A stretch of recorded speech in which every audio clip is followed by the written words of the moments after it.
Hey, welcome to a new video. Today I'm doing a full face of Rare Beauty. We're just gonna go through each product one by one. I have on a pretty blurring sunscreen right now. It's the Anessa Perfect UV Sunscreen for sensitive skin. The next step that makes sense is going in with a primer, and I do have the Rare Beauty Pore Diffusing Primer. I got a mini size, and honestly, I don't reach for it like ever. I don't really notice a difference in blurring or longevity of my makeup. So personally, I just haven't found a way to make it work for my skin, but I know a lot of people like this primer a lot. It feels like a moisturizing gel, like it's not a very dry silicone-y formula, and when it dries, it does leave a very soft matte finish. When I have a good skincare base, especially with a good sunscreen that works well under makeup, I don't really find I want a primer or need a primer, but since I already have some out and it's on my finger already, I'll just press it in a very thin layer lightly onto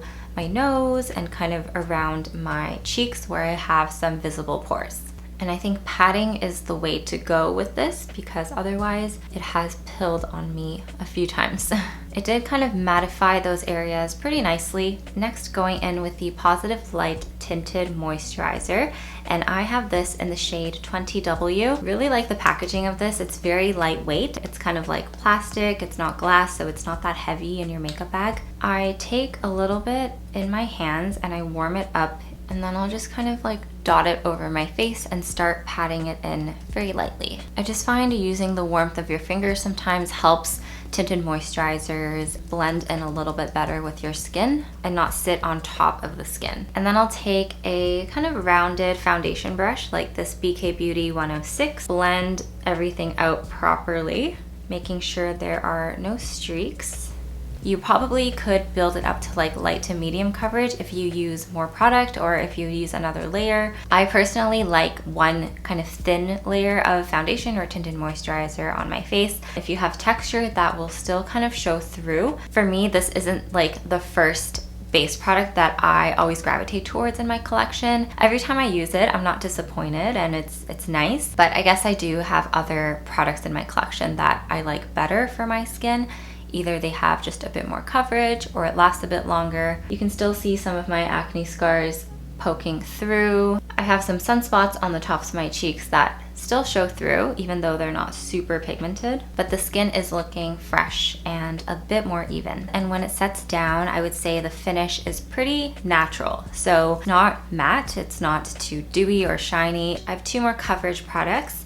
This is their concealer and their eye brightener. So I did a full video kind of comparing these two, so definitely check that out if you're interested in a more full review. You can see these are well loved. I'm probably like 3/4 of the way done. Going in with the eye brightener, start with my fingers and then blend in with the brush after. The difference is quite subtle with this, so it's really great for no makeup days when you don't want to look like you have concealer on, but you just want like a little bit. Concealer in 140C, typically do the back of my hand, pick up a little bit with my finger, and then just kind of pinpoint the concealer.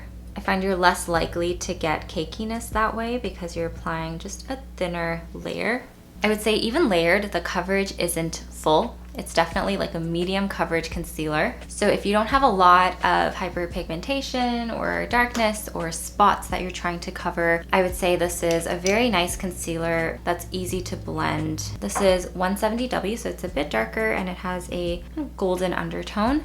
Dab my brush in it. I'm gonna go over my spots, areas where I have some hyperpigmentation. Skin is looking pretty fresh. It's definitely a natural finish. I'm not looking dewy right now. So brows are an area that I'm missing in my Rare Beauty collection. I know they have some brow products, including a new brow pencil. I don't know, I was just never that intrigued by their brow products, and I happen to have brow products that I already really like. Right now I'm liking this Korean brand from Espoir, and it's their brow pencil in Classic 1 Brown. Then I really like going in with my Merit brow pomade in brown. Just gives a little bit of volume and shape and kind of a fuller look. My favorite part, the blush. I have a very cool toned pink on, so Happy comes to mind. It's kind of like a nice cool toned pink. but I don't want it to be like so bright and summery. So I'm gonna deepen it just a bit with the shade Encourage, which is also a cool tone, kind of mid-tone mauve. There is Happy, there's Encourage, and I'm just going to mix these together to create a shade that kind of looks like this. I'm taking my BK Beauty A507. I really like this for blush because it's like decently fluffy. It's a little angled so you can be precise if you want. By the way, I do have a discount code for BK Beauty. It's Nice Skin Days 10. I'll link it down below, and just blend out the edges, a step I never ever skip. Next, this is a product I haven't talked a lot about. It's their bronzer stick. I have it in the shade Happy Soul. There's the shade right there. It's very like creamy, easy to blend, and it has that silicone-y kind of slip. So it's not like a heavy cream product that feels thick on the skin. Very lightweight. However, I think I just don't like bronzer that much in general. Like I just don't reach for it every day. So that's the only reason why I don't use this a lot. Not because it's not a good product, but I'll show you how I do use it. I take kind of a wider brush like this, also fluffy. This is an e.l.f. Flawless Face Brush. Dip it into the bronzer. I don't really like drawing it right on my face because then, I don't know, it's just harder to blend and control. And then very, very lightly, I'll just kind of go over my hairline, just on the outer part of my cheeks right here. A little bit on my jawline, and I take the clean side of the brush and just blend it in with the rest of my makeup. I do think it made a difference kind of in my jawline, blending it lightly. Especially in person, like you can really see like a glow kind of start to come through. Let's just add on to that. I'm gonna go in with the Rare Beauty highlighter, the powder highlighter in the shade Mesmerize. I'm gonna use kind of a big brush, but just kind of that top portion of it where it's the fluffiest. Dip it in very lightly into the highlight, tap off the excess, and then apply it as like a blush topper. One of you actually asked me what to do if this product just looks a bit too frosty and metallic on your cheek. How do you make it look a bit more natural? And I have run into that problem before, definitely. And let me just demonstrate like what could happen. A very, very quick fix is just to take your foundation brush and kind of lightly go over the highlight. And you can even add like just a little bit more tinted moisturizer. It'll help to just blend it in a bit more with the makeup that's surrounding it, like all along here. And there you go. It does kind of look a bit more natural, a bit more like skin now, because there's a kind of added layer on top that's still letting the highlight shine through. So that's a quick fix if you don't want to like remove anything. I'm gonna apply a bit of that highlight on my eyelids as well. Center of my lid and then blending outwards. It's very subtle, but just adds a little sparkle to the eye. I'm going to curl my lashes. I recently got the Shiseido eyelash curler, and I have to say it is worth the hype. If you have very straight lashes like mine, this is the first curler I've used that actually keeps them curled all day, even without using like a waterproof mascara.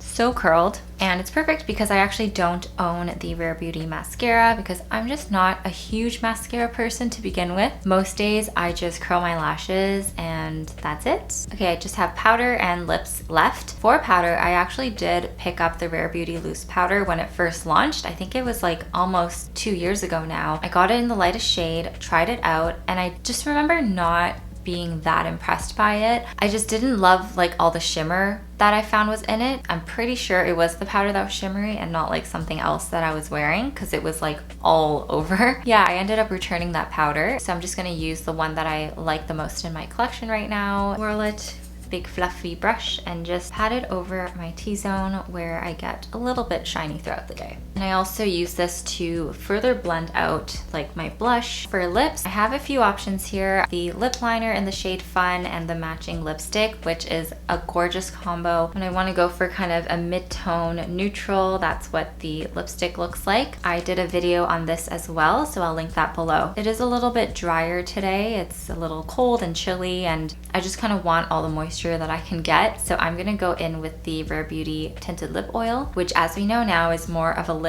stain. And I'm gonna go with the shade Hope today because it's a bit of a softer pink, not as bright and bold. And I think the cool tone will match nicely with my sweater. I'm gonna try this technique where apparently you're not supposed to like apply it and then smack your lips right away because it breaks the glossy layer of the tint. What I might do to kind of like spice up the lip a little bit is take Wonder, which is a darker shade. It's almost berry shade on me. Just put it on the inner part. So there is the final look. This is kind of one version of a full face of Vera Beauty. I hope you enjoyed it. If you have any other questions, just let me know. Thank you so much for watching, and I'll see you in the next video. Bye.